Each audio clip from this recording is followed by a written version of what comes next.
What is actually going wrong in today's economy? The problem is not in isolated sectors. The structure itself is outdated. We see rising debt, platform monopolies, inflation, AI anxiety, and declining social mobility. These are usually discussed separately, but they are not separate problems. They are different symptoms of the same structural mismatch.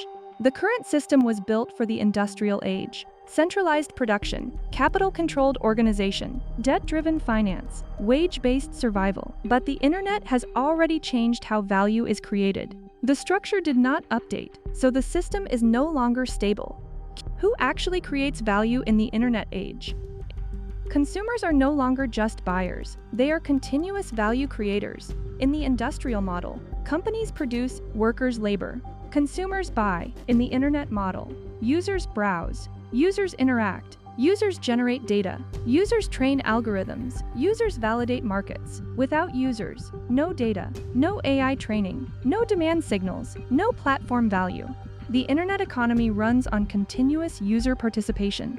Consumers are not outside the system. They are the foundation of it. If users create value, why don't they receive ownership?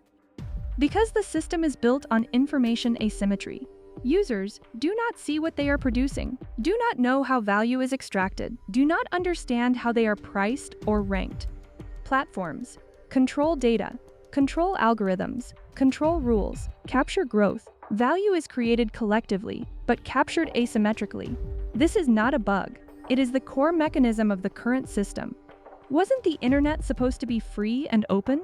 Free was never free. It was a transitional structure.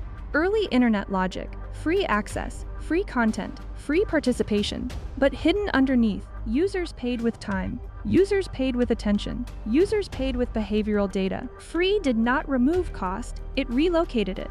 This worked temporarily because the system was expanding. Asymmetry was not visible yet. But over time, platforms optimized extraction, attention became saturated, trust declined, so the system started destabilizing. Why don't people see this clearly?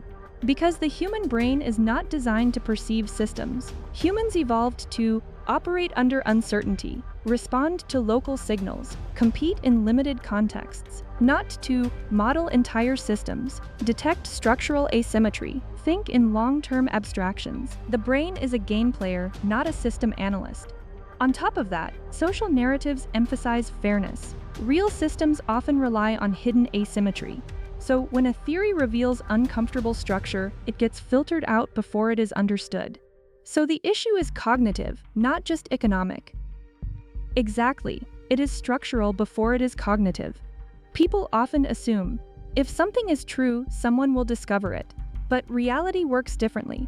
People can only think within the structures they live in. If the structure defines users as consumers, platforms as owners, capital as controller, then even simple alternatives become invisible, not because they are complex, but because they are outside the frame.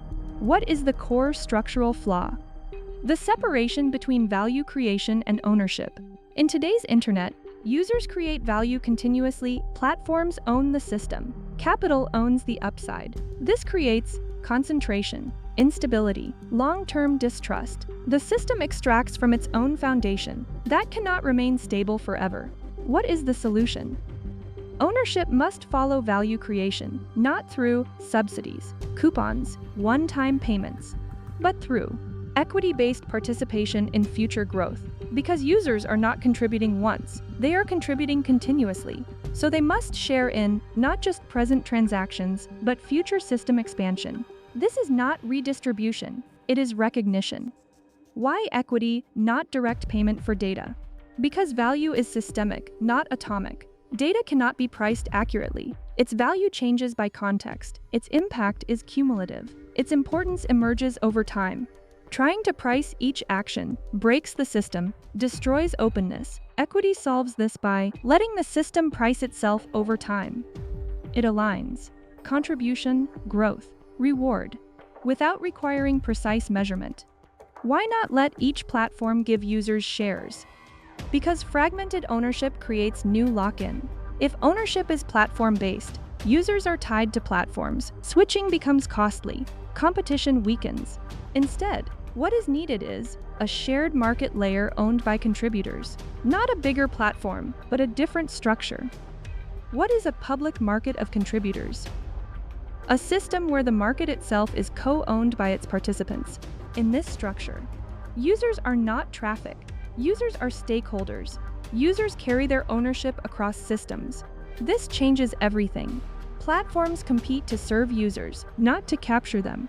Capital supports the system, not controls it. The market becomes a coordination layer, not a control layer. Is this just another form of centralization? No, it depends on structure, not scale. There are two types of large systems: pyramid, top-down control; power concentrated, users controlled; funnel, bottom-up aggregation, power emerges from participation. Users collectively shape outcomes. Today's platforms are pyramids. What you are proposing is a funnel. Unity does not equal control. It depends on where power originates. How does this change finance? It upgrades from debt-based money to participation-based equity. Industrial era, debt finances production. Internet era, equity finances growth. Next stage, equity expands from capital to all contributors. So instead of a few investors owning the future, we get a system where the contributors collectively own the future. Why hasn't this already happened? Because cognition follows structure, not the other way around. Before structural change, ideas seem unrealistic, models seem abstract, people cannot process them. After structural change, the same ideas become obvious. What looks invisible today will look inevitable tomorrow. What is the deeper meaning of this shift? It is not just economic, it is civilizational. In the old system, people live in the future, but do not own it. In the new system, people participate in the future and share in its growth. This changes security, motivation, relationship to technology. The question is no longer, how do we survive the future, but how do we co-own it?